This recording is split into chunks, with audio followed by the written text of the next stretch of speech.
to their decision. He pumped the soap dispenser a dozen times, just to see if there was any limit to how much soap one could take. There was not.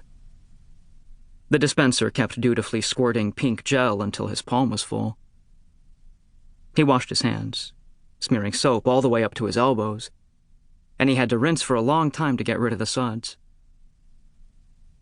As he pulled a wad of paper towels from the dispenser, a sonar noise filled the bathroom. A sound both underwater and electronic. Ilya pinched his nose and blew hard out of his ears, thinking that the noise was in his head, that his internal pressure might still be out of whack from the plane. But the noise gathered strength and resolved into a stuttering human voice. Ilya's English was good, but these words were hesitant and mangled.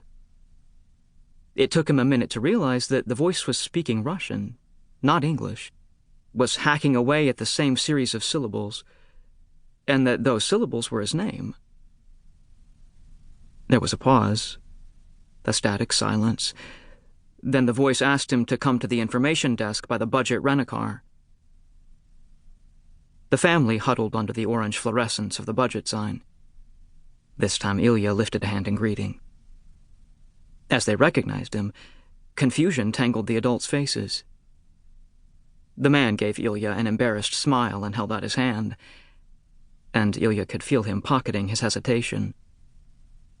"Zdravstvuyte," the girls said in unison, their tongues tripping over the silent V. The older girl stared at the poster as if it had betrayed her. "Did we spell your name wrong?" she said. "I'm Cam Mason," the man said, "but you can call me Papa Cam." "And I'm Mama Jamie," the woman said. Her hair was very yellow and cut in a banged bob, a style that Ilya had only ever seen on prostitutes and small children. They introduced the girls, Marilee and Molly, and as they waited for him to say something, their faces were so wide open, so vulnerable with hope. He knew the expression because he had imagined them having it, when he was vulnerable with hope too. But now Vladimir was in prison, and Ilya hadn't imagined the guilt these strange, smiling faces would call up in him. His throat narrowed, and because English felt like too much of a betrayal, he said, in Russian, "I'm Ilya." The airport doors parted with a sucking sound, and the heat rushed through them. It was wet, heavy, something to be reckoned with. Ilya's lungs could barely expand, and he imagined them sticking, their pumping slowing to a twitch and then stopping.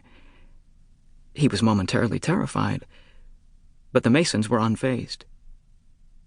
The girls each took one of his hands and led him across a parking lot. Papa Cam and Mama Jamie dropped back, whispering, Ilya guessed, about his lack of English. Halfway across the lot, Papa Cam hit a button on his keyring, and a car honked in enthusiastic response. It looked like something an oligarch would own. Black, with aggressive tires and tinted windows, and enough rows that they could each occupy one. It was spotless, except for a bumper sticker that read, "Love, grow, serve, go," the senselessness of which reminded Ilya of the young pioneers' slogans that his mother and her friends would recite when they were drunk and feeling cynical and nostalgic. They all climbed inside, and again the girls sandwiched Ilya. Papa Cam put on a pair of sunglasses that wrapped around his head and gave it the look of an egg that's been cracked by a spoon. He adjusted the rearview mirror until it was centered on Ilya's face.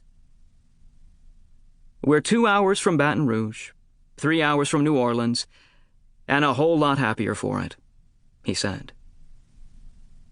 As they sailed down the highway, the girls told Ilya their favorite colors, favorite foods, and favorite sports.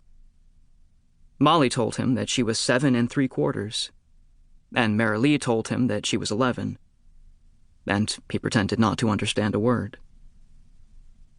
When they'd exhausted the topic of themselves, they took turns asking him what he ate for various meals in Russia, and what sounds animals made in Russian, and